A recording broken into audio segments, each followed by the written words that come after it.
Tata IPL 2025 रे RCB रो दम केते। चलित वर्ष कौन टाटा आईपीएल 2025 जीति पारिबो निज दम रे आरसीबी दल। आरसीबी दल रे केमिति बैटर अछंती एवं केमिति हार्ड हिटर अछंती तेबे चलंतु जानिबा संपूर्ण खबर विषय रे। चलित वर्ष टाटा आईपीएल 2025 मार्च 15 तारिख आरंभ होता बेले टाटा आईपीएल जगत एक बहुत बड़ गुरुत्वपूर्ण खबर आमर सामना को आसी।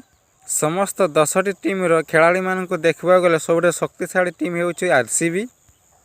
कहीं दल रे Virat Kohli, Rajat Patidar, Tim David, Phil Salt, Jos Hazlewood, Krunal Pandya, Bhuvneshwar Kumar एमिति खेलाड़ी आरसीबी दल रही। चलित वर्षर सबुठे शक्तिशाली दल होउछि आरसीबी दल। कौन आरसीबी दल यही चलित वर्ष टाटा आईपीएल 2025 जीति पारिबो ना जीति पारिबो नहीं ता समय कहब। तो फ्रेंड जदि आम भिडियोटी भल लगी भिडियोटी लाइक करंतु, भिडियोटी देखिथिबा।